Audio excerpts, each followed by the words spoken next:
Olá, povo abençoado, estamos aqui para mais um podcast, eu, Gilson, irmão Elton, irmão Ângeles, irmão Douglas, para falarmos sobre religiões e seitas, e você é nosso convidado para participar de mais este episódio conosco aí. Pedimos para você, se possível, curta, compartilhe, comente aí embaixo o que você pensa também desse assunto, interaja conosco para que o Senhor nos dê graça para que este canal possa ser também alavancado aí pela plataforma, tá bom, meu querido? Deus abençoe sua vida e que nós possamos sermos edificados mutuamente em nome de Jesus. Nós vamos estar dando início também a este podcast com uma oração e convidamos a você também a orar conosco, amém? Amém. Amém. Amém. Irmão, antes para fazer essa oração? Pai, nós te louvamos, Senhor, por mais este dia, por mais essa oportunidade de estarmos aqui reunidos, Pai, como igreja do Senhor, como irmão, Senhor, fazendo uso deste momento, desta ferramenta, Pai, para exaltar o Teu nome e para trazer instrução para todos nós, Senhor. Eu te peço em nome de Jesus, Pai, que a Tua glória possa ser manifesta, Senhor, sobre as nossas vidas e por meio das nossas vidas neste momento, Pai. Que todos aqueles que vierem assistir, Senhor, este vídeo, Pai, venham ser abençoados e edificados pelo poder do nome de Jesus. Que o Teu Santo Espírito possa estar dirigindo os corações, as mentes, Senhor, abrindo o nosso entendimento, a nossa compreensão, Pai, para entender as coisas gloriosas, Senhor, acerca da Tua palavra e do Teu reino, Senhor. Nós te convidamos a estar junto conosco neste momento, neste bate-papo, Pai. Em nome de Jesus, muito obrigado por tal honra e privilégio, Pai, de poder aprender mais das coisas concernentes ao Teu reino, Senhor. Em nome de Jesus, amém. Amém. Glória a Deus. O assunto proposto, então, para nós conversarmos um pouco e nos debruçar sobre ele, é sobre religiões e seitas, que é um assunto complexo, polêmico, de certa forma, e talvez pode ser até mesmo contraditório em certos aspectos, porque, por exemplo, eu posso dizer que uma religião ou determinada religião é uma seita, assim como as pessoas podem dizer que a nossa religião também possa ser uma seita ou uma falsa religião. Então precisaríamos conceituar o que seria seita e o que seria uma religião, o que pensamos sobre seitas e o que pensamos sobre religião, heresias, ou então sabemos que no mundo existem diversas religiões, são milhares e milhares de religiões, e aí a pergunta que fica no ar, inclusive na cabeça das pessoas, da sociedade, é: mas qual religião é a certa? Como eu posso acreditar e depositar fé em determinada religião se eu não tenho como aferir se essa religião de fato é uma verdadeira religião ou se isso é uma heresia, uma seita, Então, como podemos definir isso? Como podemos tratar isso? Eu creio que uma questão para ficar claro também é que nós que cremos nas Sagradas Escrituras, obviamente nós temos como parâmetro de medida, como manual de regra e fé, as Sagradas Escrituras, a Bíblia. Amém. Então, quando nós olhamos para a Bíblia, nós podemos medir. Claro que quem tem como seu manual de regra e fé o Alcorão, por exemplo, ele vai medir as outras religiões pelo Alcorão. Outros vão medir essas religiões pela Torá, por exemplo, o judaísmo. Então fica complexo essa forma de aferição de saber qual religião é de fato a verdadeira.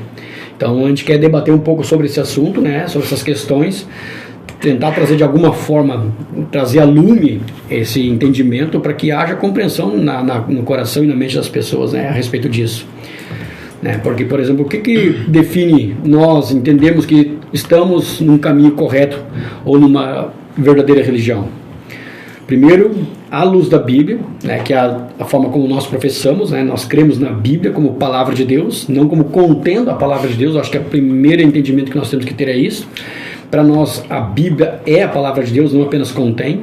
E eu já digo por quê, porque se eu digo que ela contém, que ela não é a palavra de Deus, então, dentro da Bíblia eu escolho o que crer. Isso para mim serve, aquilo ali não serve, isso aqui serve. Então eu faço uma doutrina ou formulo dogmas em cima daquilo que eu predisponho no meu coração a achar ser aquilo certo. Então, logo não existe um cânon também. Exatamente. Então eu escolho no que acreditar dentro da Bíblia. Então se eu achar que algo é conveniente para a minha doutrina, ou para o meu pensamento, para o meu dogma, para a minha doutrina, então isso é válido. Aquilo ali que eu estou olhando dentro dela, não achei muito agradável, não condiz muito com aquilo que eu penso, então logo isso aqui não é de Deus. Então, por que então é muito importante eu entender que a Bíblia, ela é a palavra de Deus, e como palavra de Deus a Bíblia não pode se contradizer. né? Porque Deus não se contradiz, Deus não é um Deus falho, se nós cremos num Deus inerrante. Logo, a sua palavra ela também deve ser inerrante e não contraditória, né? Então a gente tem que partir primeiramente dentro deste pressuposto de que, né, não apenas um pressuposto, mas tendo isso como base argumental de que a Bíblia para nós ela é a palavra de Deus, as sagradas e santas escrituras, e tendo este entendimento nós partimos dali, né, de que nós temos que aferir as outras religiões ou os outros segmentos, né, de religiosos ou seitas, né, aferindo mediante a medida das sagradas escrituras, aquilo que a Bíblia diz, sem achar nessas doutrinas contradições. Concordam? Amém. Então, partindo desse pressuposto. Obviamente, como eu disse, outras religiões, né, que correm ao mundo todo aí, como existem muitos outros, o shintoísmo, o hinduísmo, o budismo e muitas outras mais, Rosa Cruz e tantas outras, né, elas vão ter os seus próprios segmentos. Mas então, como nós podemos entender que a Bíblia ela é a palavra de Deus? Primeiro, porque existem vários fatores que nós vamos debater aqui. Mas uma das coisas que a gente já pode jogar como luz é que as pessoas pensam assim, a Bíblia é um livro escrito por homens. Obviamente, de fato, a Bíblia ela é escrita por homens. Porque somente os homens sabem escrever na face da terra, né? Ser escrito por macaco? Ou um animal não. Então é o homem que escreveu, claro que é inspirado pelo Espírito Santo. Mas como é que nós podemos entender que os homens que escreveram a Bíblia eram inspirados pelo Espírito Santo? Então nós temos diversos argumentos aí também, que nós também podemos debater sobre estes, né? E ao longo do vídeo nós vamos levando esse entendimento para aqueles que nos ouvem também. Para aqueles que nos ouvem. Então, dentro desse pressuposto, uma das questões colocadas também é que as pessoas, ao dizerem que a Bíblia é um livro escrito por homens, então logo teria que ser um pensamento humano incutido dentro da Bíblia. Logo, porque o ser humano incutiria dentro das Escrituras um pensamento que muitas vezes vai contrário à sua própria vontade. Por quê? Então, se eu fosse escrever algo que eu estou dizendo como crença, como superior, eu vou colocar algo meu ali, meu pensamento, minhas opiniões, minhas ideias, logo que não contradizem a minha vontade. E muitas vezes a Bíblia nos confronta. Então, podemos também argumentar que a Bíblia, de uma certa forma, né, é um livro que nos confronta e que vai muitas vezes contra a nossa própria vontade. Logo, não pode ter sido escrito pela vontade humana, porque ele escreveu contra a sua própria vontade. Então, onde estaria a lógica nisso também? Não é verdade? Então, sem contar outros, né, argumentos que nós vamos estar também debatendo sobre esse assunto. E normalmente a tendência do ser humano é escrever ou fazer da sua opinião, da sua doutrina, como a maioria das religiões na verdade, é sempre na salvação de si mesmo. O homem pode salvar a si mesmo de alguma forma. Mérito ensina. Pelos méritos próprios, né? Méritos humanos. Já a Bíblia ela atribui a salvação a um terceiro, no caso que é Jesus Cristo, né? Então, eu não sou capaz de salvar a mim mesmo, né? Mas eu preciso de um Salvador. E já nas outras religiões a gente sabe que não é assim.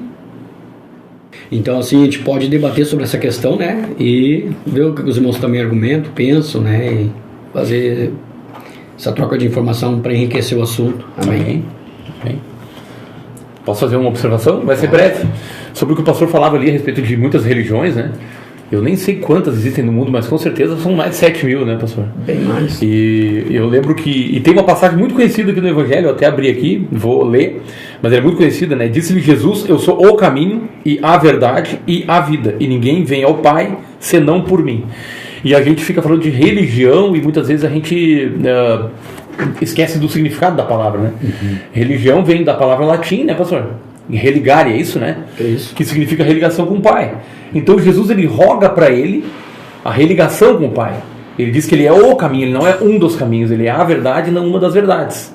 E ele é a vida e não uma das vidas. Então, ele é a religião, é ele que religa com o Pai. Só esta fala aqui já nos dá uma noção de que Jesus Cristo é o nosso parâmetro, né? Então, para conhecer Jesus, temos que conhecer esta palavra, que é a palavra de Cristo, que é a palavra de Deus, que nós cremos que é a palavra e não que contém a palavra, certo? Sim, sim. E sobre seitas e heresias, o que eu queria, no meu pensamento, o que parece? Seitas e heresias não, mas... Não, mas sobre seitas e heresias, são religiões e seitas que nós vamos falar, né? Mas as seitas, elas geralmente pregam heresias, certo? Heresia é tudo aquilo que vai contra o ensino bíblico. Exato. E as seitas geralmente se pegam essas heresias e transformam isso em doutrina, né? E pregam isso dentro de um formato, dentro de um lugar, um grupo fechado. E rogam para si salvação, só tem aqui dentro desse lugar. Isso é uma característica de seita. Então, só aí a gente consegue já vislumbrar no nosso pensamento exclusivismo, né? Vários lugares, né, onde as pessoas rogam isso para ti, até mesmo dentro de algumas denominações evangélicas, ditas evangélicas, né? Acontece isso sabidamente. A questão também é que, assim, ó, que é claro que nós partimos de um pressuposto de um ponto de vista cristão. Sim. Mas a questão é que, por exemplo, pode algum muçulmano dizer que, né, tu disse, por exemplo, Jesus Cristo é o caminho, a verdade e a vida, e nós cremos Amém? E essa é a verdade. Piamente nisso, mas a questão é que, mas aí o caminho é Alá, por exemplo, e eles usam outro parâmetro. Nós usando o parâmetro bíblico, o bíblico é que Jesus é o caminho, ele é a verdadeira religião, aquele que nos religa ao Pai, novamente, ao sagrado, ao santo, ao eterno, né? Então, essa que é a questão, ou da Torá, ou que não acredita em Jesus também. Então, primeiro nós temos que definir a questão do argumento e a tese da questão bíblica. Existem muitas pessoas também que defendem essas questões que você também provavelmente já encontrou na internet, né? Onde, por exemplo, nós entendemos por que eu posso crer na Bíblia como ela sendo a palavra de Deus e não como contendo. Por que ela é diferente do por que ela diferencia dos demais livros? Porque primeiro, você já ouviu isso várias vezes, inclusive na internet, mas que é uma questão de estudo, inclusive de seminário, né? Por exemplo, a Bíblia foi escrita por mais de 40 autores, entre o primeiro autor e o último autor, numa diferença de 1500 anos. Não há contradições entre os autores, chegaram todos à mesma conclusão. E então, foi escrita por 3 línguas diferentes, 3 continentes diferentes, num espaço de tempo de 1500 anos. Contexto, cultura diferente, lugares diferentes, como já 3 continentes, partes diferentes em 3 continentes, e você não encontra uma contradição.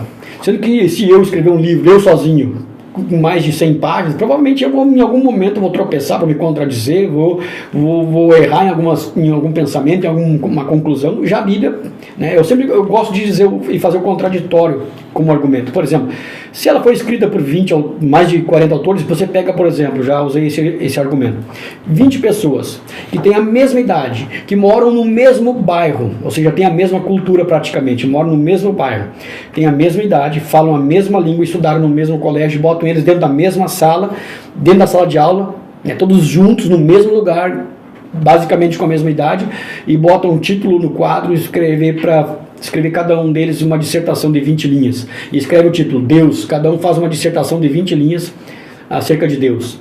Você vai encontrar todo tipo de opinião, vai ter contradições, né? Um vai pensar de um jeito, outro vai pensar de outro, porque não foi escrito pelo mesmo autor, mas por autores diferentes. Então, por que a Bíblia, como sendo escrita por mais de 40 autores, tem a mesma conclusão, o mesmo pensamento, converge para a mesma ideia, né? Não se contradiz, e aquilo que fala se cumpre num futuro a qual ela foi determinante, né? A qual ela previu como uma profecia, e que no tempo determinado da profecia ela se cumpre. Ou seja, não tem como um ser humano fazer algo a se cumprir. Alguém vai argumentar, mas a questão da aleatoriedade, né? Eu falo tantas coisas que uma delas em determinado tempo vai se cumprir. Então, mas na verdade não é uma questão. Todas as questões da Bíblia se cumprem, e todas elas convergem para o mesmo assunto, para o mesmo propósito, para o mesmo plano de salvação em Jesus Cristo, né, o Filho de Deus. Então isso é maravilhoso. Então tu pode ter um primeiro simples argumento. Ela é a palavra de Deus, porque ela não se contradiz, é inerrante, e ela antecipa as previsões, ou seja, ela previu, descrevendo a história antes mesmo dela acontecer, né? A tamanha, como é que eu poderia usar a palavra, tamanha assertividade das escrituras, né? Ela é inerrante de fato, porque o que ela falou, previu, tem se cumprido cabalmente de ponto a ponto, né?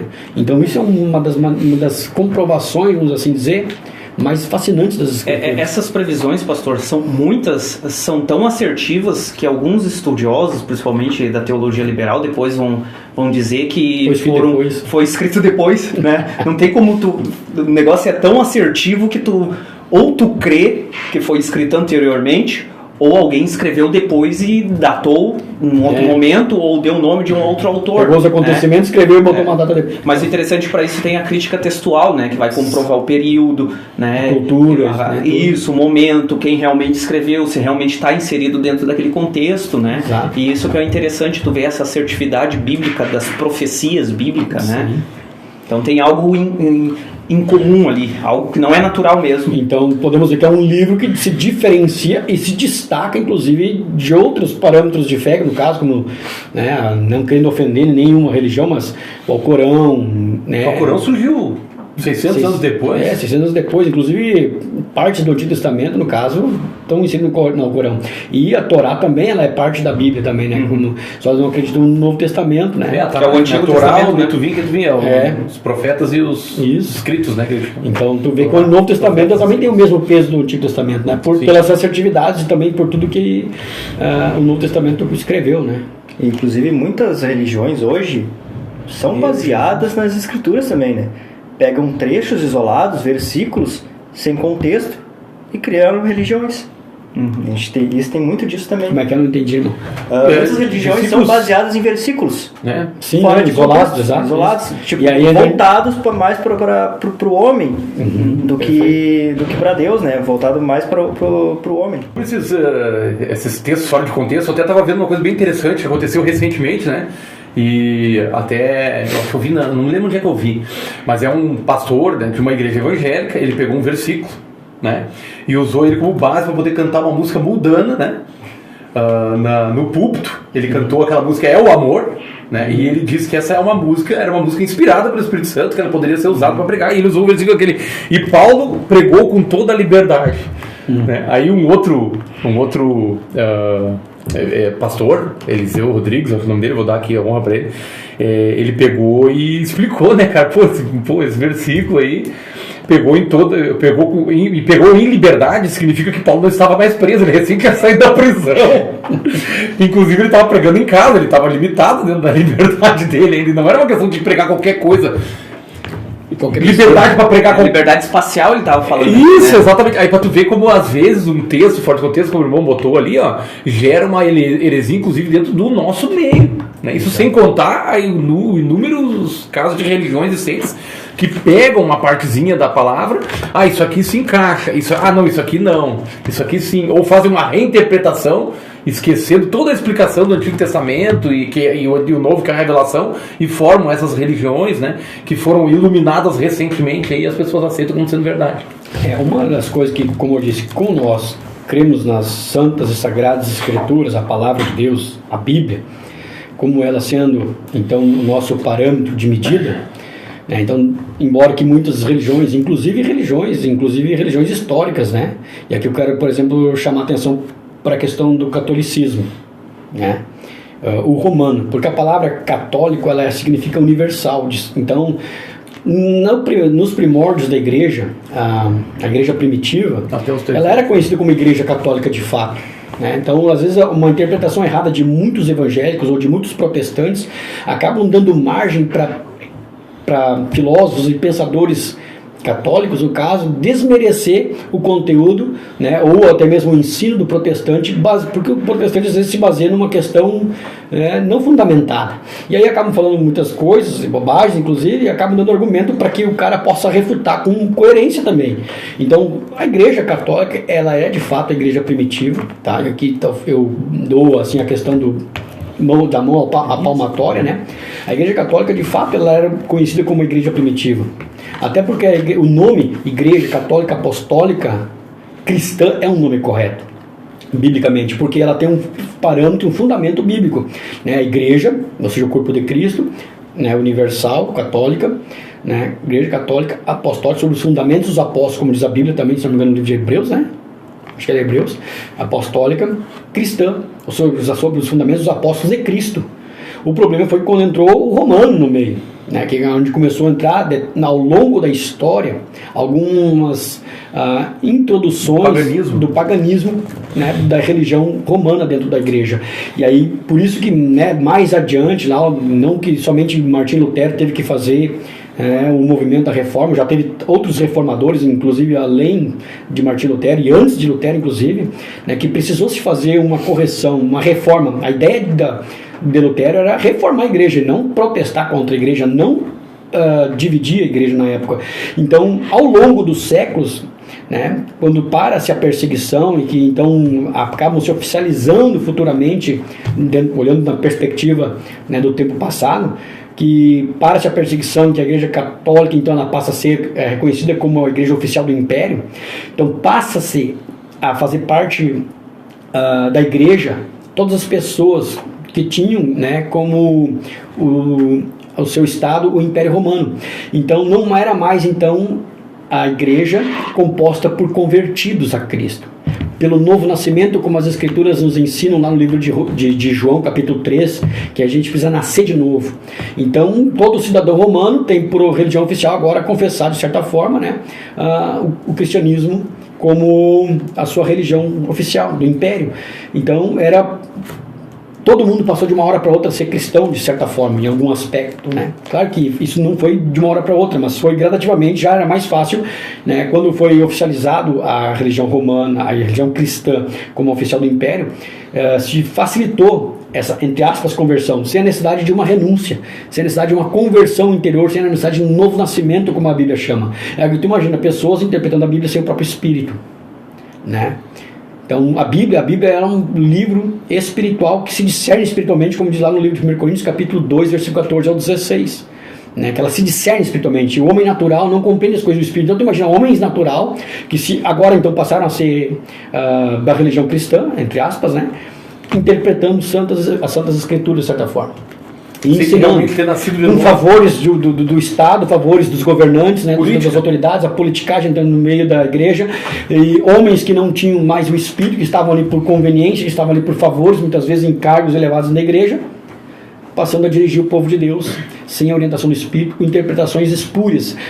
E aí muitas vezes, e claro que eles vão contestar quanto a isso, né? Mas aí então tu começa a entrar as heresias dentro da igreja, infelizmente, né? As distorções. Tanto é que hoje, o que os católicos, e tem muitos canais, inclusive católicos, né, nas plataformas digitais, inclusive no Facebook, que estão contra-argumentando contra os protestantes, né, de maneira muito contundente, usando inclusive a ignorância muitas vezes, né, do público, até mesmo cristão, público evangélico, né, para tentar trazer essas pessoas de volta para o catolicismo. Por quê?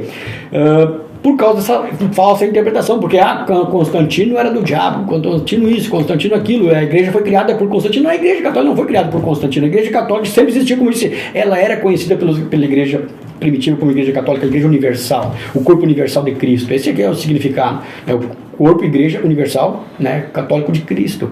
E é sobre os fundamentos dos apóstolos de Cristo. O problema é que passou então Igreja Católica Apostólica Cristã para a Igreja Católica Apostólica Romana. Não mais sobre os fundamentos dos apóstolos de Cristo, mas sobre os fundamentos dos apóstolos de Roma. E aqui acabam trazendo muito do paganismo romano para dentro da religião. E aí então, tanto é que eu vi já padres e bispos dentro das mídias sociais hoje, né, defendendo que, por exemplo, o cara ele é católico quando ele passa a acreditar que a Bíblia é a palavra de Deus, que está superior à Bíblia, ele deixou de ser católico. Eu já vi um bispo dizendo isso, um padre dizendo isso. Então, eles têm a tradição da igreja como até mesmo superior à tradição, às escritas sagradas da Bíblia. Então, né, essa é a definição. Então, o clero, a interpretação do Papa, a interpretação dos bispos, dos cardeais, das altas autoridades eclesiásticas do catolicismo, os que eles decidem, né? As tradições, elas estão acima da Bíblia. Então, se a pessoa acaba acreditando que a Bíblia está acima da tradição, ele deixou de ser católico. O padre falou isso. Até porque eles creem que o Papa ele é infalível, né? Exatamente. Imagina. Mas eu acho que nem muito católico cai nessa mais. Não, está sendo aberto os olhos. Eles creem que o Papa é infalível, mas eles tiveram que, ao longo da história da própria Igreja Católica, fazer correções, né? Muitas.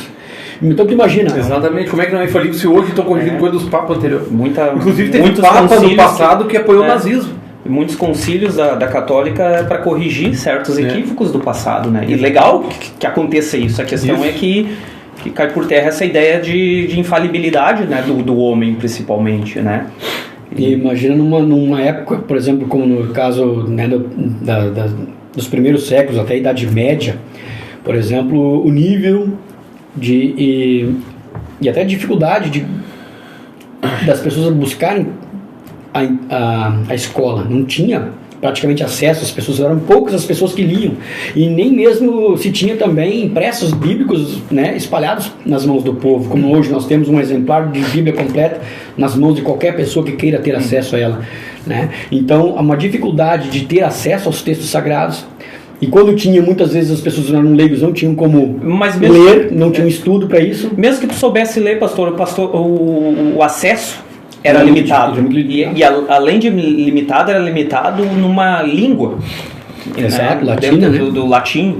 Então só o alto clero tinha acesso e poderia examinar esses escritos. Né? Então, sim, até que era um perigo para eles que a Bíblia caísse no senso comum, porque a nossa base de fé é Jesus Cristo, né? Sim. Qualquer um que lê que vai entender que Jesus, que Deus não divide a sua glória. Porque a católica tem por entendimento um sacerdócio restrito, no caso, a um grupo de homens, né? Sim. Alguns. Então o restante depende do que eles dizem e orientam. A reforma protestante trouxe a ideia do sacerdócio universal dos crentes. O livre exame das escrituras, não a livre interpretação, o livre exame. Todo mundo pudesse ter acesso. Todo mundo pudesse ter acesso. Então a reforma protestante entendeu que a Bíblia deveria estar na mão do povo. Tá, beleza, está na mão do povo, mas o povo não sabe ler. E aí uma coisa interessante que a reforma protestante trouxe. Começou-se a criar as igrejas e ao lado escolas. Muitas faculdades, tanto nos Estados Unidos quanto na Inglaterra, são faculdades que iniciaram, né, com os protestantes, né? Cambridge na Inglaterra, né? E tem mais uma na Inglaterra também, e também essa famosa dos Estados Unidos ali também. Harvard. Isso, tenho quase certeza que Harvard é protestante também. E essa questão do ensino público, acesso ao ensino público, foi os reformadores que trouxeram isso, né, com a reforma protestante. Porque queremos botar a Bíblia na mão do povo, tá? Mas eles não sabem ler, então vamos instruir. Então eles começaram com essa ideia já de pegar a criança, ensinar a ler e outras ciências também. Sim. E até incentivando o governo, porque houve esse cisma também. O protestante entendeu que igreja é uma coisa e Estado é outra, mas deve-se se conversar. Então houve orientações dos reformadores com o Estado para incentivar o ensino e o acesso. Então o ensino que hoje a gente tem público, né, e que as crianças desde pequeno vão para o colégio, isso começou com a reforma protestante. O intuito de ensinar a língua e assim isso era muito elitizado antes. Não, era só um pequeno grupo de elite mesmo que tinha acesso, né? O restante era povo ignorante que não tinha nem noção, então ficava à mercê e pior disso, dentro desse período, essa ignorância da Bíblia era tamanha que havia um pavor, um medo. Porque como o povo não entendia muito, era ignorante, não sabia, como é que eu posso dizer assim, entender os certos desafios da vida e problemas, né, e até questão de doenças, não se tinha entendimento, tudo eles atribuíam a Deus, a ira de Deus, isso e aquilo. Então infelizmente se usou muito esse medo do inferno. E aí foi onde desencadeou a reforma protestante, né, com as indulgências, né, e aí dá para ir mais além, né? Sim. E por exemplo, a ideia que os reformadores trouxeram, no caso, nos colégios públicos, na verdade, eles resgataram isso de algo muito mais distante ainda, que foi no tempo em que Israel, quando foi estava cativo na Babilônia, levaram cativos os judeus e os israelitas para a Babilônia, no caso, e aí eles não tinham mais acesso ao ensino, não tinham mais acesso, né, à palavra de Deus, não tinham mais acesso ao templo, então eles começaram a formar sinagogas, e dentro das sinagogas, além do culto que eles tinham a Yahvé, né, eles começaram também a fazer com que as gerações de israelitas e dos judeus, no caso, continuassem aprendendo a Bíblia. Então eles tinham que aprender a ler, aprender a escrever, e tudo isso era ensinado já, né, e algumas pequenas operações aritméticas, no caso, foram ensinadas já na Babilônia. Ou seja, com o povo de Israel cativo no período da Babilônia. Então ali dentro dessas sinagogas que acabaram se criando nas comunidades dos israelitas, né, dos judeus na época ali, no cativeiro, começaram a ter então as primeiras escolas públicas para ensinarem o povo judeu a ler, a escrever e fazer algumas operações aritméticas para poderem aprender a Torá, né, aprender os livros e os profetas. Só que isso era restrito dentro da religião, da crença, né? Exato. O que eu falo que a reforma trouxe é diferente, é englobar público em parceria com o Estado e aderir outras ciências, ampliar isso, né, no perfeito. caso, então, porque eles entendem que essa liberdade de examinar, de entender as escrituras, isso é importante. Inclusive até a democracia, na verdade, veio por causa da reforma protestante também. Inclusive até as leis, tudo baseado Mas uma coisa interessante, eu queria... Principalmente americana, né? Exatamente. É muito baseado no... Exatamente. Mas o Lutero, que foi um denominador, né, da Reforma Protestante, ele tinha realmente o interesse de criar o protestantismo, ou ele queria...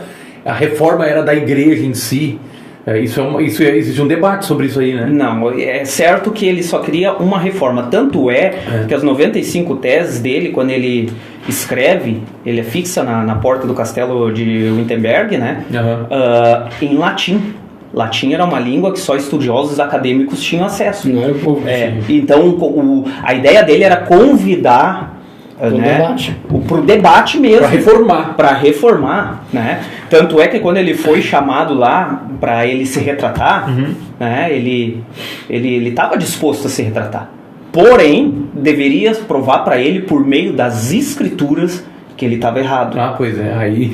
Chamou o debate mesmo. Só que nem quiseram debater com ele, na verdade, né? Então, ele mesmo relata... Ele teve que se isolar, porque ele foi perseguido, queriam matá-lo. Não é seguro e contra a minha consciência e contra a própria palavra, ele diz, né? Ele foi excomungado da igreja, na verdade, católica. Por isso que ele, então, houve Porque não quis retratar e também não quiseram debater com ele. Então, o intuito dele era reformar. E, na verdade, já houve... Lutero, na verdade, ele veio num tempo específico, com a provisão de Deus, mas já houve reformadores anteriores a ele.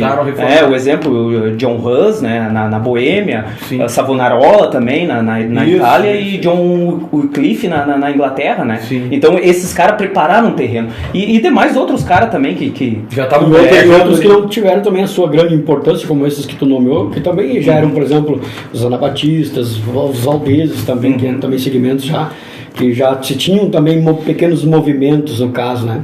Nós, inclusive, os batistas, não viemos da reforma protestante. Mas eu digo reforma, pastor, porque esses criaram grupos exclusivos, só que esses que eu citei, eles queriam reformar dentro da católica. É o contexto da católica que nós estamos falando. E outra coisa que a gente precisa deixar bem claro, que o pessoal que está ouvindo talvez é católico, na verdade, a católica, a gente... da forma que a gente entende, vê e olha para a história, a gente vê que a católica se perdeu. Mas uma coisa é certo, sempre houve homens fiéis, piedosos, temente ao Senhor, e ainda existe muitos dentro hoje do contexto católico, né? Então esses reformadores são esses que não conseguiam ir contra a sua própria consciência dentro daquilo que eles examinaram na Escritura e viram que era incoerente. Né? Os abusos, que foram muitos, principalmente na Idade Média, né? E ali no século XVI, que veio a desencadear a Reforma Protestante, um pouquinho antes, né? Então a consciência deles diante de Deus impedia eles de se calar, né? E eles estavam tão convictos disso, né, que foram adiante com isso, mesmo que custasse a vida deles, né? E nesse contexto, sendo que a gente entrou da Reforma Protestante, porque é no contexto da Católica, né? E houveram depois umas revoltas, né, que não foram autorizadas, digamos assim, por Lutero, né? Que ele depois, inclusive, se entristeceu com aquilo, que houve violência, e o pessoal, o catolicismo hoje se pega muito nisso para apontar o dedo, né? Mas depois o Lutero, quando ele retorna ele esteve no exílio, né? Ele retorna do exílio, ele analisa aquela situação, ele até... que a gente tem que entender uma coisa. É que ele teve os seguidores dele também. Isso. Quando ele teve, por exemplo... Quando ele teve exilado, tentaram proibir. Deram seguimento ao movimento sem o entendimento de que Lutero, que ele queria de fato. Ele diz, né? Não era isso que eu queria, na verdade. E a gente tem que entender uma coisa. Esse momento ali de transição da Idade Média, né? Que estava se finalizando, era um momento de saturação social. A Igreja Católica, infelizmente, não estava conseguindo responder os anseios. A ciência estava se multiplicando também. Estavam botando muita carga no questões políticas também já estava saturada. Então, houve políticos nesse período que também fizeram uso da Reforma Protestante. Teve os reformadores de como é que eu posso dizer assim, eles assumiram essa posição de reformar, né? por fé, por convicção. Outros assumiram isso por questões políticas também como um pretexto político para se diferenciar, que foi o que aconteceu na Inglaterra, né? Que depois veio se criar a igreja anglicana, né? Que hoje é a igreja oficial. Isso, então o intuito ali era político. Então houve muitos interesses. Porque eles criaram uma regra lá que é para poder se divorciar na realidade. Começou... porque houve um problema lá de um rei, né, que queria se casar novamente, né? Exatamente. Voltando para a proposta de novo, né, sobre seitas e religiões, a gente estava falando bastante da reforma, a gente pode inclusive um dia fazer um podcast exclusivo, né, sobre a questão da reforma, do protestantismo e da história da igreja como um todo, né? Mas a questão, por exemplo, com relação a religiões e seitas, houve essa necessidade, inclusive a gente entrou no assunto devido a essa necessidade que trouxe para fazer uma reforma ou protesto contra aquilo que estava entrando como heresia na igreja. Então, até certo ponto, a igreja ela vinha, né, dentro de um caminho bíblico, né, embora que foi se oficializado o cânon das escrituras por volta de 325 em concílios, embora já se tinha uma ideia antes disso, na verdade, até 160 e 250. Pelos escritos já se dava para ter uma ideia do cânon do Novo Testamento, né? Mas a questão é que a Bíblia, na verdade, como ela sendo a palavra de Deus, e você avalia, então, a Bíblia, e como ela tendo esse parâmetro, eu posso dizer, então, por exemplo, a minha conversão, eu era um católico praticante, mais fiel do que muitos. Muitas pessoas dizem, eu sou um católico apostólico romano, não praticante. Eu só era um praticante, estava direto no domingo nas igrejas, coroinha e tudo mais, e inclusive minha mãe era professora de catequese, de Cristo. Professava a fé de uma forma sincera. Sincera, verdadeira e praticante. Então, uma das coisas que eu fiz quando eu me converti, eu peguei a própria Bíblia e os livros que eram da minha mãe, como ela era professora de catequese de crisma, eu peguei os livros dela, tanto de catequese quanto de crisma, e comecei a fazer um comparativo. O que aqueles livros diziam e o que a Bíblia dizia a respeito de determinados assuntos.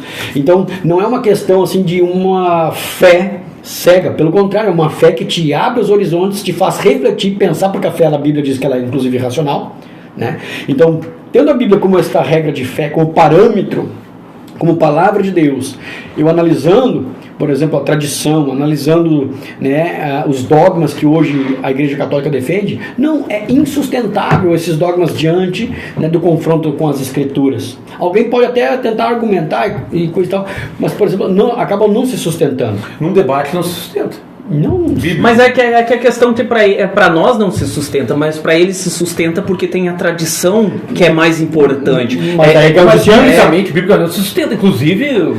Se tiver algum teólogo católico que quiser um dia conversar no webcast, pastor, eu acho que seria muito interessante uma conversa com alguém do outro lado, para mostrar que também a gente está disposto. Biblicamente não se sustenta, mas a tradição oral sustenta, entendeu? O que a Bíblia não sustenta, a tradição oral vem. Mas biblicamente não.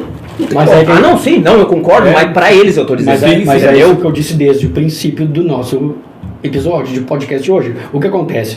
Quando você tem a Bíblia como um parâmetro, então tu defende que a Bíblia ela é a palavra de Deus, não apenas que contém a palavra de Deus, usando a Bíblia como sendo a palavra de Deus. Então se a Bíblia ela é a palavra de Deus e tendo ela sido usada como balizador para a nossa fé, então eu fico com aquilo que a Bíblia diz. Se para mim a Bíblia ela é a palavra de Deus, logo eu ando pelo que a palavra de Deus me diz, não pelo que a tradição humana. Tanto é que inclusive tem um texto nas Escrituras onde Jesus chama os fariseus, né, chama a atenção dos fariseus que eles estavam ensinando doutrinas que eram preceitos humanos.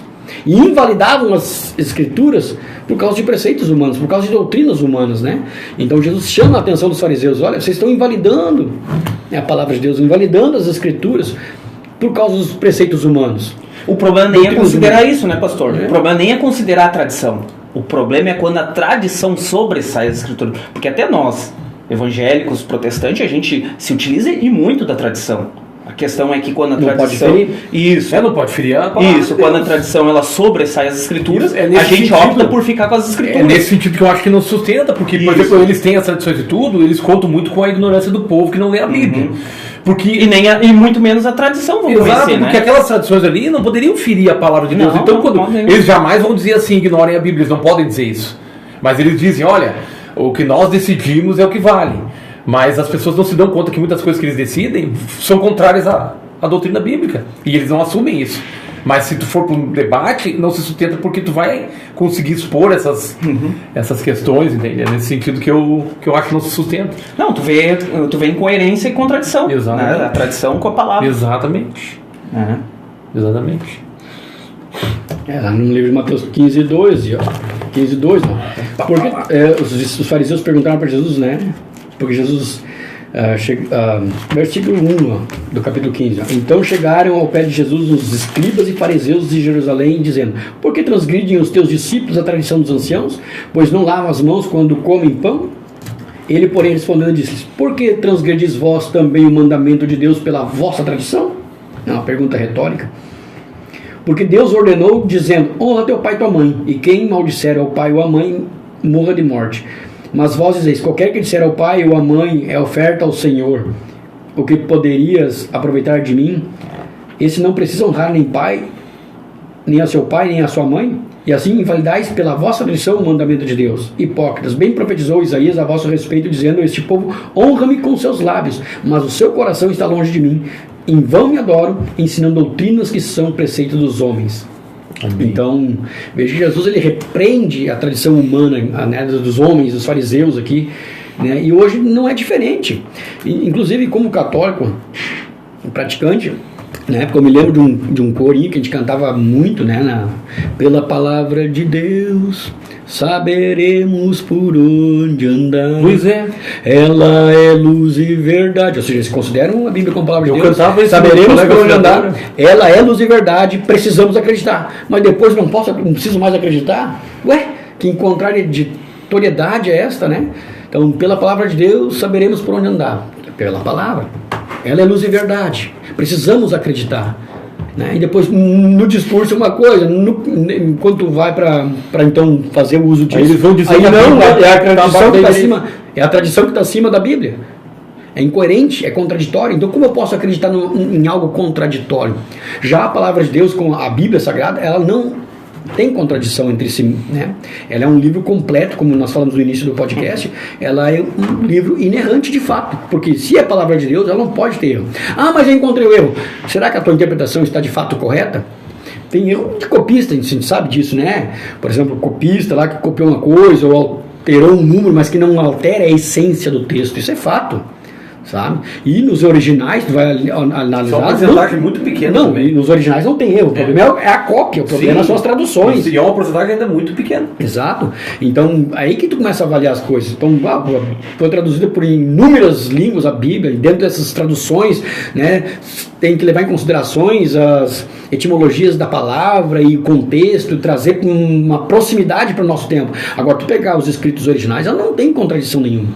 E se tiver alguma contradição, nem a contradição, por exemplo, é um erro de copista 40, botou 4.000. Isso. Né? Mas o até texto, o texto, a questão basal, fundamental, essencial do texto, a história ela é condizente, ela é concisa, ela é firme, entendeu? Então, essa que é a questão.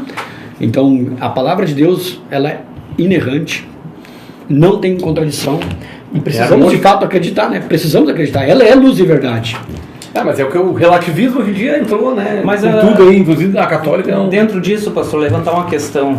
Talvez quem está ouvindo esteja se perguntando assim, tá, mas por que a gente crê que isso aqui é a verdade única, dentre tantas? Entre o que nós estamos pensando. O que tem de diferente? Sim. Né? Nós cremos que a verdade é o nosso balizador. Eu vou aferir outras crenças, outras instruções, fundamentos com a palavra, ou tradições. Sim. Que a gente não nega a tradição. Sim. Porém a gente analisa a tradição. Exato. E absorve a luz das escrituras. Sim. Por que é diferente a Bíblia do Alcorão, de outras crenças, né, de outras filosofias? Por que ela é a autoridade?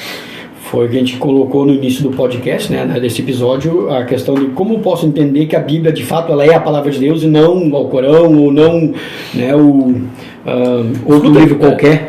Jesus Cristo não andou com uma Septuaginta na época, não era não validou a própria palavra. Jesus Cristo aqui não são as testemunhas dele que andaram com ele, relataram as coisas que fizeram. Para mim fica, depois de quem conhece a Bíblia, ou a pessoa diz assim, não, essa é a verdade, mas eu não quero, ou eu vou seguir. Para mim, depois que conhece a palavra... É que a pergunta que o Monges fez, ele fez uma perspectiva não cristã. Sim, eu dei o meu ponto de vista sobre o que eu acho, por que a Bíblia é a palavra de Deus. Né? E tem uma questão também da gente analisar, né? Por que muitas pessoas morreram por isso? Por que alguém morreria por uma mentira? Exatamente. Né? Se não tivesse coerência naquilo que estava sendo pregado, se não tivesse convicção, isso, e daquilo que estava sendo vivido, né? Porque eles viviam experienciado e viviam a palavra, né? Por que eles morreriam por isso? Por uma incerteza, se não fosse Tu pode repetir a pergunta, por favor? Não, talvez alguém está se perguntando por que é diferente. Tá. Por que a gente... O que nos comprova a autoridade? Por que a gente tem tanta certeza que isso aqui é a palavra de Deus? Como nós estávamos falando no início do podcast, que a gente colocou como argumentação. Primeiro, para mim tentar defender a Bíblia como sendo ela de fato a palavra de Deus, eu tenho que entender o que ela me norteia. Tipo assim, por que eu posso crer piamente e veementemente que a Bíblia, ela de fato é a palavra de Deus? Então esse argumento, inclusive, a gente falou que a gente ia trabalhar ao longo do episódio, né? Daí a gente falou sobre os 40 autores, a inerrância da Bíblia, a previsibilidade que ela te dá a respeito da história, ou seja, ela fala da história antes da história acontecer, né? E ela é assertiva 100% naquilo que ela prevê, né? Ou seja, os profetas acertaram 100%, ou seja, não é algo que foi escrito pela mente humana, porque a mente humana não tem essa previsibilidade, né? Tu pode, dentro de uma aleatoriedade, por exemplo, acertar alguma coisa, mas não 100%. Tu pode escrever um monte de coisa e por muito tempo alguma coisa tu vai acertar, humanamente falando. Agora, tu acertar 100% de todas as coisas que tu escreveu, isso está acima da mente humana. Está acima da mente humana. Só pode ser escrito por alguém que guia a história, de fato. Então, a Bíblia, nós podemos considerá-la como sendo a palavra de Deus por esse fator, um deles, né?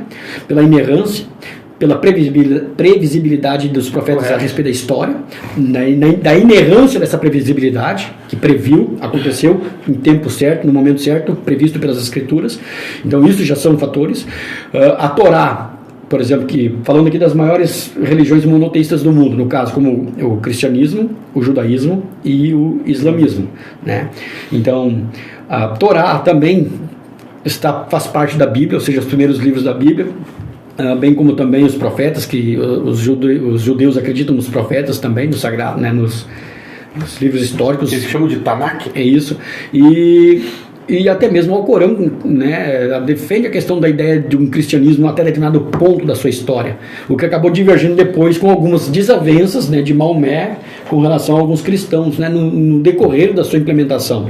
Mas no início, os cristãos, entre eles eram, dentro de Maomé, eles eram amistosos entre si, o que acabou divergindo depois quando os cristãos e os judaizantes, no caso, não aceitaram algumas colocações de Maomé, né, dentro dessa revelação que ele teve, né?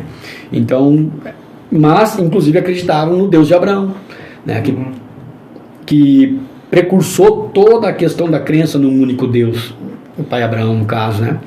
Então a Bíblia, ela tem essa revelação, como eu disse, em contraditório entre si, escrita por mais de 40 autores, em 3 continentes, em lugares diferentes, épocas e tempos diferentes, e ao passar do tempo a gente sabe que a cultura evolui, a cultura modifica, né? A cultura de hoje, nos tempos de 2023, é diferente da cultura de 1990, de 1980, ou até mesmo de 2000. Hoje, a nossa cultura hoje ela é muito diferente de poucos anos atrás.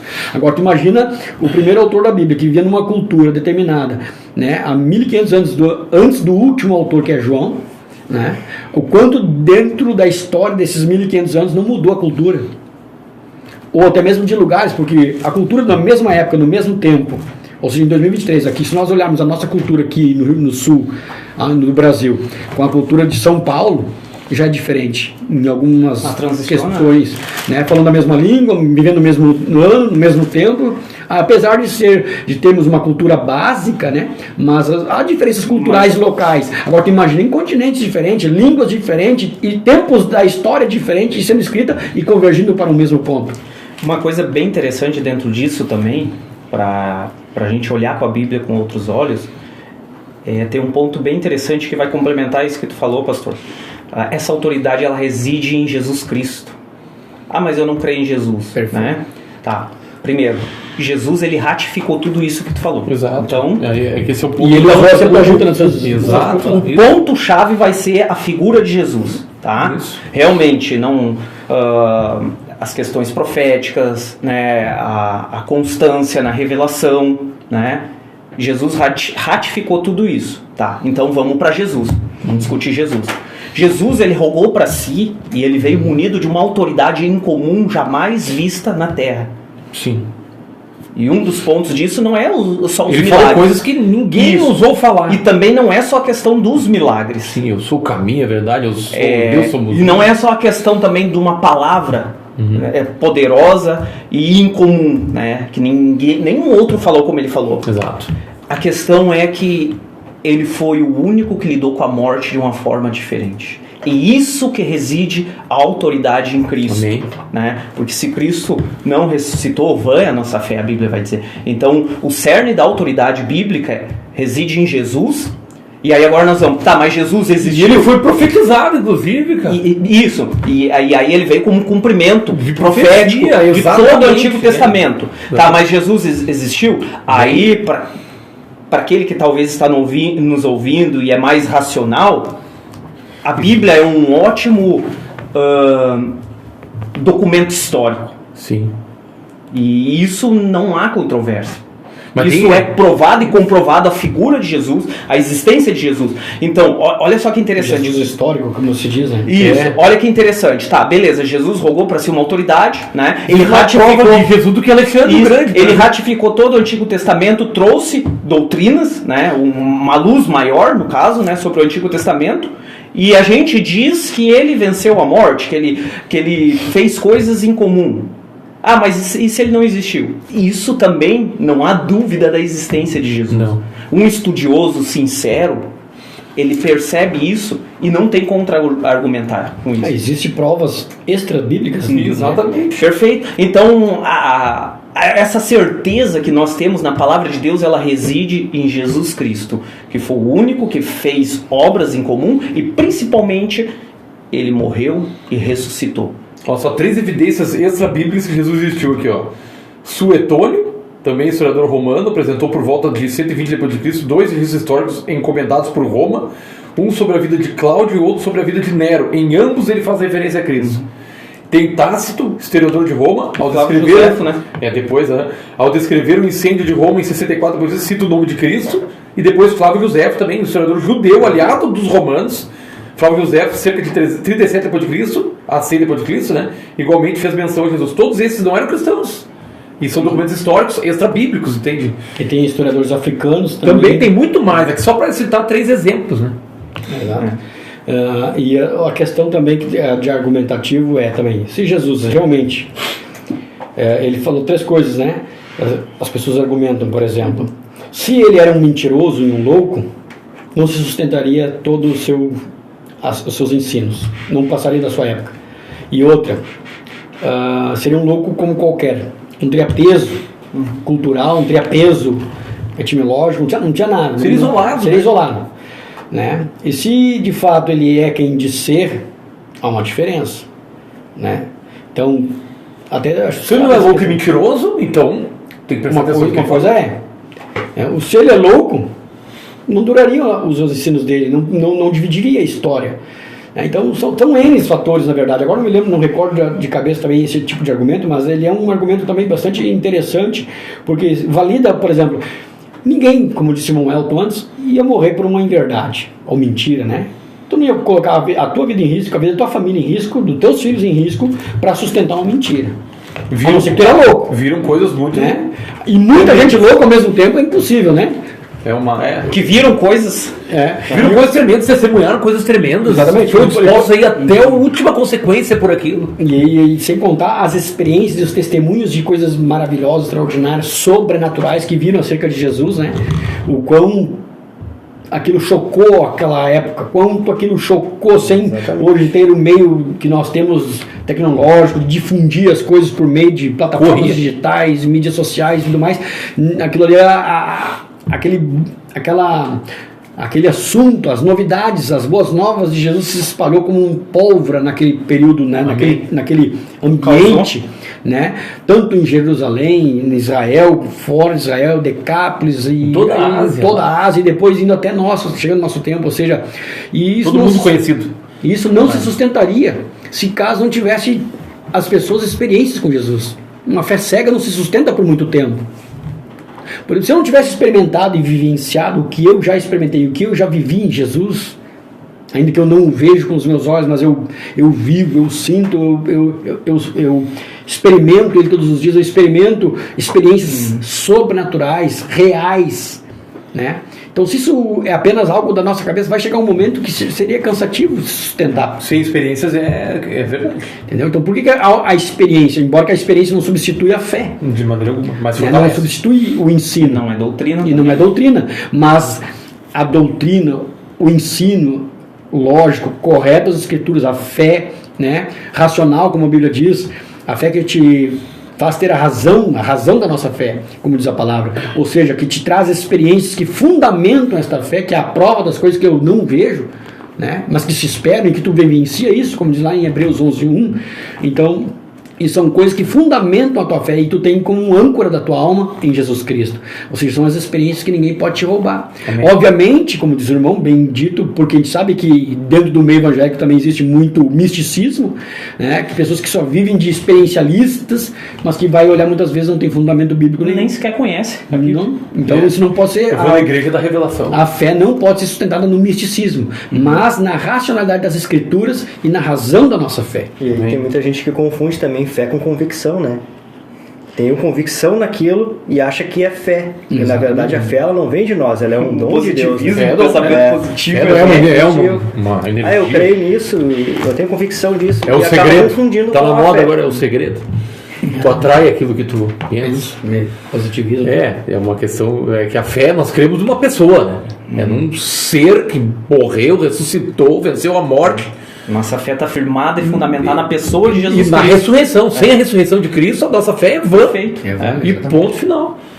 Então, essa é a nossa certeza, né, cara? Certeza da ressurreição. E há comprovações, né? Amém. E, na verdade, até o Novo Testamento, ele é um conjunto de documentos históricos que dá para ser também analisado. Até quem não crê e comprovar a veracidade desses escritos, né? É óbvio que tem outros livros também, né, que daria para se analisar esse contexto de Jesus, como o próprio irmão citou ali, né? E também outros escritos tem mais, né? Mas mais. O Novo Testamento também dá para passar por esse crivo, vamos assim dizer. A própria cartas de, se não me engano aqui de, puxa vida, agora me fugiu o nome do homem ali que era Tito, Timóteo? Não, primeiro Pôncio Pilatos, que escreveu para Roma, tá? Tem escritos de Pôncio Pilatos e tem mais algumas cartas que eu não me lembro agora, não me recordo o nome das pessoas que escreveram dentro do tempo, do próprio tempo de Jesus, porque o que acontece? Como nós, naquela época não se tinha o Telegram, o WhatsApp, Facebook, as coisas eram escritas e mandadas, né? Havia mensagens por mensageiros aos interessados. Por exemplo, o próprio Pôncio Pilatos escreveu a respeito de Jesus e tem registro-se disso, né, para o imperador da época, né?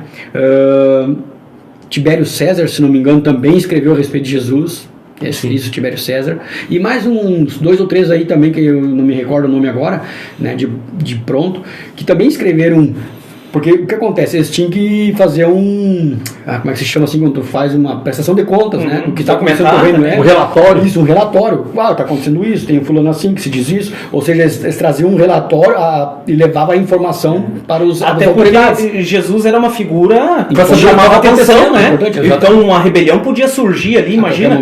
Tu é governante de uma região e tem um cara que está se destacando, e se esse cara se rebela, vai cair no meu, e aí eu vou ter que prestar conta do imperador. O medo era sempre perder o poder, né? Então, isso. Perdeu o poder. Tem escritos desses homens aí, dessas cartas inclusive que davam características físicas de Jesus.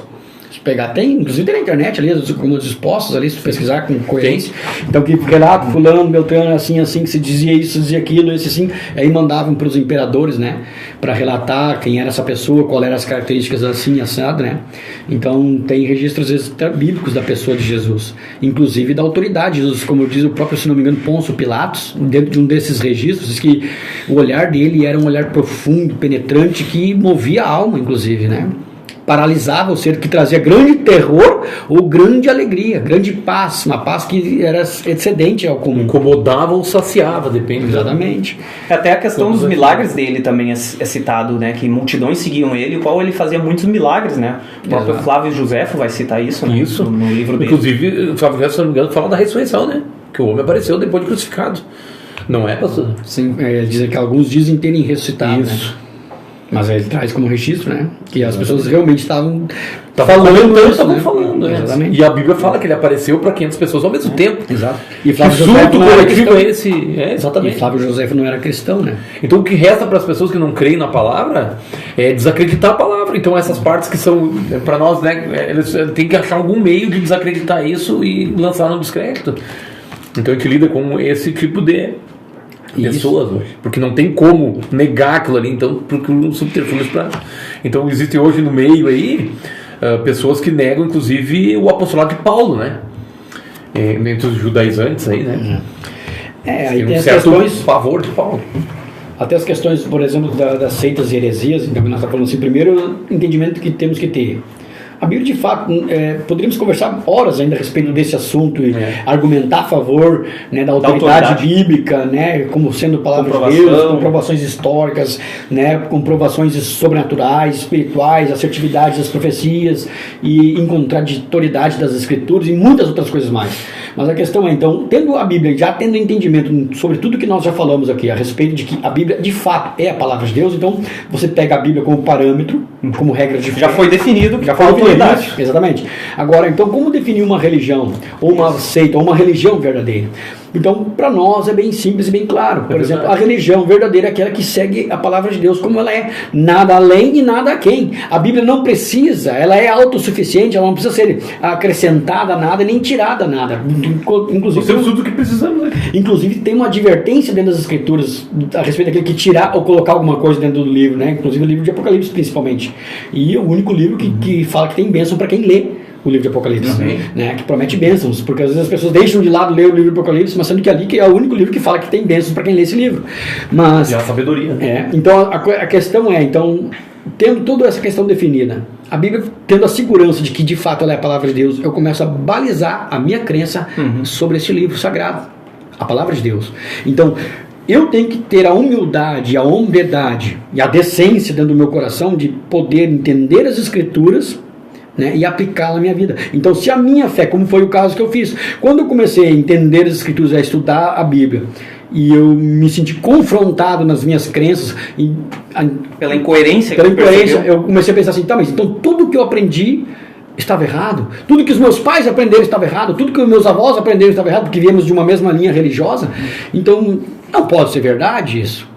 Então todo mundo estava errado e agora isso é algo muito maluco. Então o que eu fiz? Vamos debruçar, vamos estudar para ver se realmente de fato é isso. E aí eu comecei, como eu disse antes, peguei os livros da minha mãe, os de professores ali. Então o primeiro ano da minha conversão foi muita leitura bíblica. Eu li a Bíblia toda, estudando com aqueles livros e confrontando aqueles dogmas, aquelas doutrinas religiosas com o que a palavra de Deus me dizia, e não estava fechando muita coisa. Eu comecei a dizer, peraí, então eu tenho que tomar uma posição. Eu tenho que tomar uma posição. No que eu vou crer? Na doutrina dos homens ou na doutrina de Deus? E aí eu tomei uma decisão na doutrina de Deus.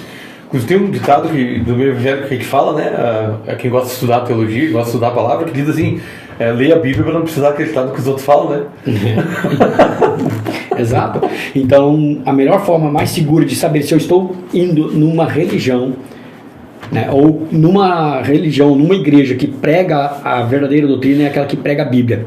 E outra coisa, a Bíblia ela não pode se contradizer. Por isso que existem ferramentas para a interpretação da Bíblia que nos trazem segurança. Não é uma questão teológica apenas, porque o cara é pastor, então logo é restrito aos pastores, ou o que o pastor diz tem que ser verdade. Não, inclusive o que nós orientamos na Bíblia, na igreja é confere na Bíblia. Só que assim, o que eu sempre digo, confere na Bíblia. Se achar contradição sobre aquilo que eu estou dizendo, vem e nos confronta, conversa conosco. Posso eu estar tendo uma interpretação errada do texto, eu não quero permanecer no erro. Então também tem que ter a humildade de entender que se caso eu estou errando em algum aspecto dentro do ensino bíblico, da doutrina correta, eu também preciso corrigir a minha rota caso eu esteja errado. Só que existem ferramentas que nos trazem a segurança. Por exemplo, a hermenêutica, dentro do conceito hermenêutico, é que a Bíblia, pela própria Bíblia, se explica. Amém. Então a Bíblia tem que explicar a si mesmo, e não o intérprete incutir dentro das Escrituras uma interpretação dele.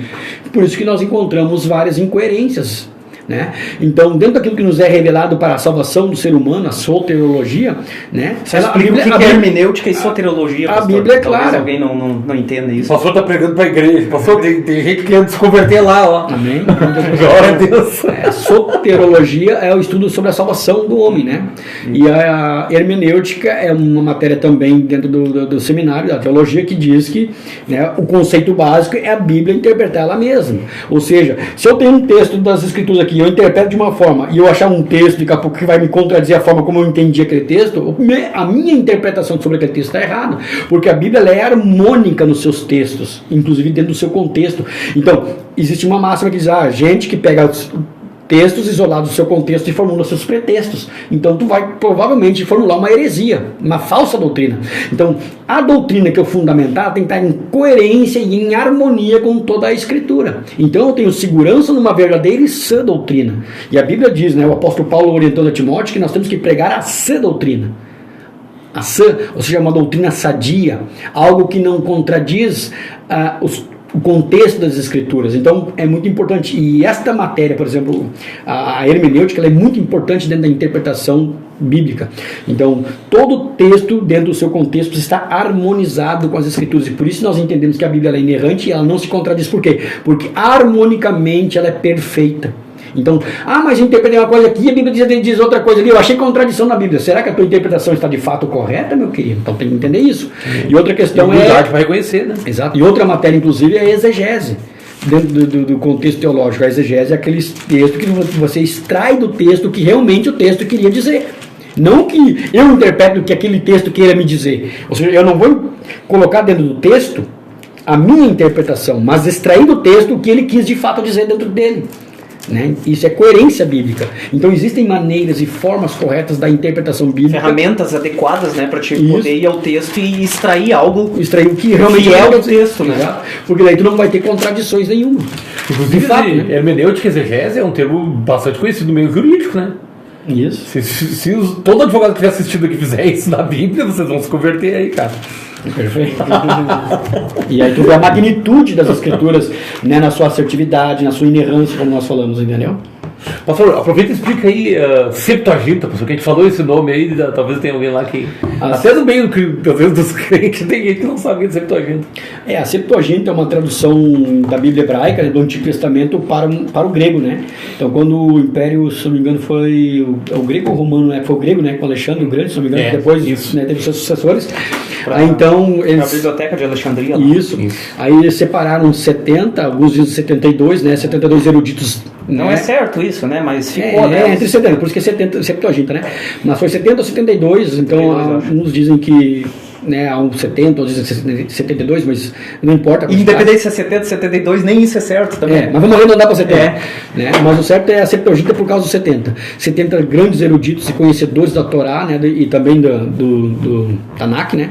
Que eles traduziram o Antigo Testamento hebraico para o grego, porque era a língua vigente e universal do tempo. Hoje, como nós temos o inglês, por exemplo, que é uma língua universal, né, que tu comunica entre os povos, né, com uma língua universal, o grego naquela época ela era uma língua universal.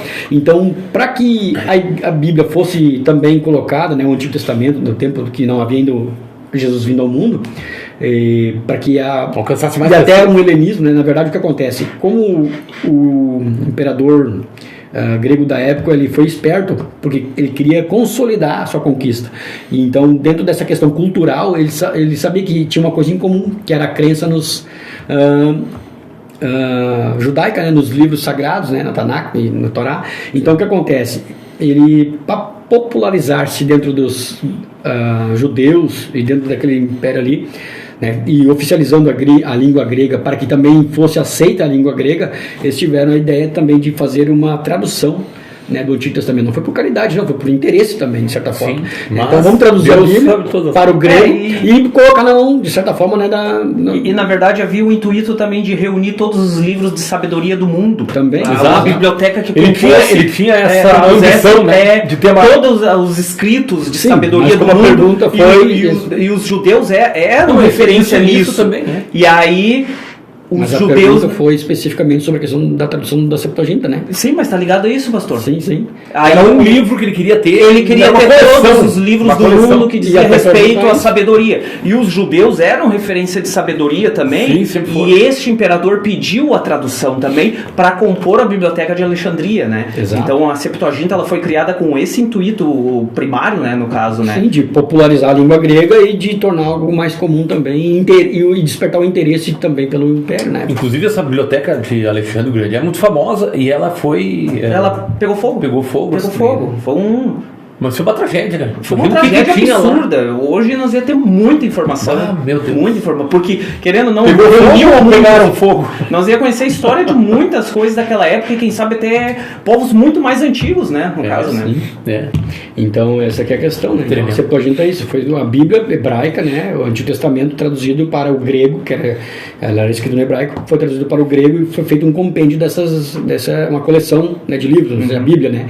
No Antigo Testamento. E, inclusive, dentro das citações do Novo Testamento, a Bíblia que é citada pelos apóstolos e por Jesus é escritos da Septuaginta. Por isso que em determinados pontos dentro do Novo Testamento ela diverge em algumas coisas, em pequenas palavras do hebraico, por exemplo, né? Porque foram traduzidas. E a divergência, não estou dizendo que a divergência é de contexto, não. Por exemplo, assim, como eu disse antes, às vezes tu tem uma palavra que tu tem que achar um sentido para aquela língua, né?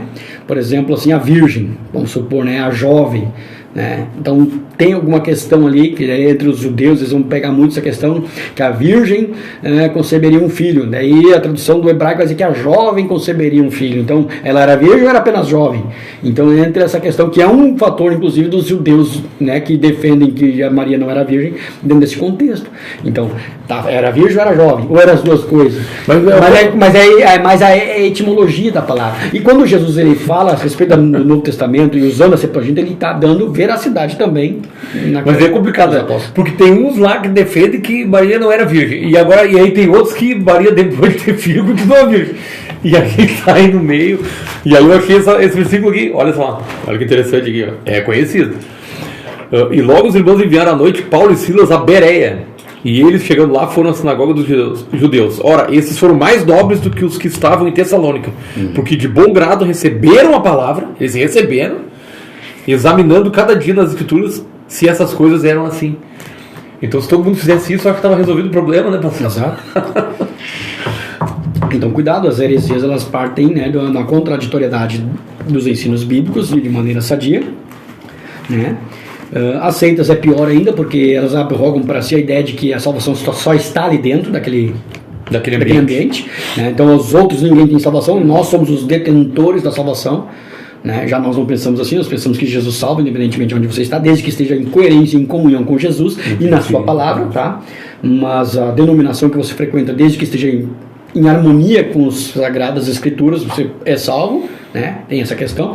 O problema é que prorroga para essa ideia de que só eles são salvos, só eles são certos, né? E acabou. E geralmente você pega algum detalhe específico, né? E proselitismo, né, pastor? Isso. E ênfases. Exato, ainda muita ênfase em algum detalhe. Alguma coisa eles dão ênfase. Algumas usam até usos e costumes, outras lei, né? Coisas assim. Amém. E Paulo alerta isso em Gálatas, né? Sim.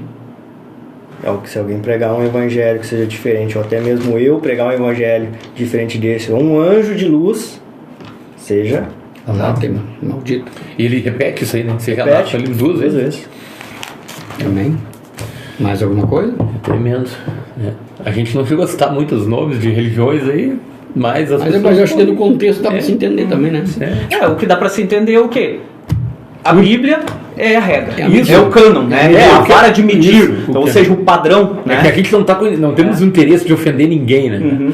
Nós queremos chamar a atenção das pessoas para que elas confiram na Bíblia o que elas estão aprendendo. Exato. Para que elas possam, por si só, chegar ao entendimento se estão praticando, né, heresias ou estão pertencendo a uma seita. Porque as pessoas têm que ter esse autoconhecimento, chegar a essa autoconclusão, essa autoanálise, consciência, né? E poder se mover em direção à verdade, né? Porque para nós a gente quer deixar claro que Jesus Cristo é a verdade, e isso aqui é a palavra, e Jesus é a palavra. Então, por isso que é importante, até para nós, né, que a gente já tem a Bíblia como autoridade, mas às vezes a gente nega isso porque não há uma constância de exame, de estudo, de meditação e leitura da palavra.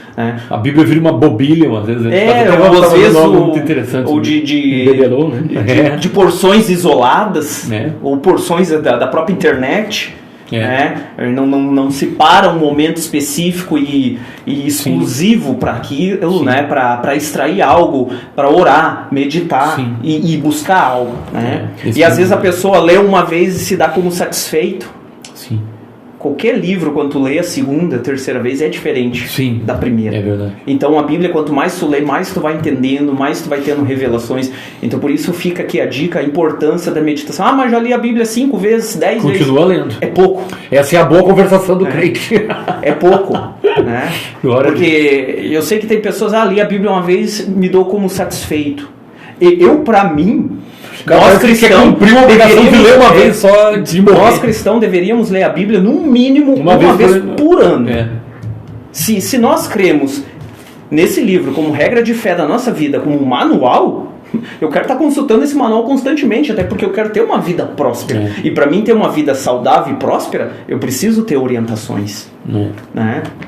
Eu creio, Para algumas pessoas até argumentam, né, que não gostam de ler e tal, mas sabem ler, entende? Ler é um talento, né, cara? E a palavra fala sobre os talentos, né? Mas não devemos praticar os nossos talentos, né, cara? Mas hoje até nem é esse problema, né, Douglas? Hoje dá pra ouvir. Hoje dá pra ouvir, dá pra ver. Tem vídeos que tu vê a Bíblia ali, né? Os versículos embaixo, né? E é gostoso tu escutar a Bíblia. E dá pra encher o saco do pastor também, né? Vai lá, toca direto na casa dele lá. E é interessante também, às vezes. O pastor lê pra ti a palavra. É interessante a visão de que muita gente, pessoas que leram a Bíblia, que não são cristãos, e a visão a qual eles têm de Deus, né? Do Deus do Antigo Testamento e o Deus do Novo Testamento, né? Tem gente que diz que Deus do Antigo Testamento era um Deus carrasco. Meu Deus, o Senhor dos Exércitos, como é que vocês podem crer no Senhor? Esse de um amigo meu me falou. Era um Deus totalmente diferente. Eu falei, mas ele é o Senhor dos Exércitos mesmo e poderoso. Que eram dois tipos de Deus ainda, né? Ainda tem dois tipos. Hoje em dia tem cada coisa, cara do céu, olha, meu Deus do céu. Porque leram só uma vez. E não tiveram uma contraprova de ler novamente, de reler e buscar fazer ver que o novo é a revelação do antigo. Exatamente, fazer essa comparação, né? E na verdade, dentro disso, eu acho que o ponto principal também de extrair algo mais disso é a sinceridade. Quando a gente busca o Senhor com todo o coração, com humildade, quando ele se aí ele revela. Aí se tu não busca partindo desse pressuposto, pode ler 10 vezes também que tu não vai receber nada. E se receber algo vai ser pura confusão. Você lê com preconceito, né? Isso, perfeito. Lê com fé, né? Ou com sinceridade. Eu não tenho fé, Senhor. Mas seja sincero. Isso, perfeito. Eu ainda não tenho fé, mas eu isso é buscar com todo o coração e com humildade. Me ajuda. Isso até nós que cremos, às vezes tem textos difíceis de a gente entender e compreender. Deve haver essa sinceridade. Tem um filme, aquele Em Defesa do Evangelho, eu gostei muito daquele filme, porque aquele cara foi sincero, né? Muito bom. Na busca dele, no final ele ainda foi sincero na oração, porque ele não sabia como orar. Eu recomendo esse filme aí, quem quiser, um filme cristão para se identificar. Em Defesa do Evangelho, baseado num fato real, né? Um jornalista ateu que tentou provar a inexistência de Deus, mas ele foi atrás, ele não ficou parado, né? E toda pessoa que se dispõe a provar a inexistência de Deus acaba provando o contrário. Exatamente. E muitos aconteceram isso. Muitos. Amém. Glória a Deus. Amém.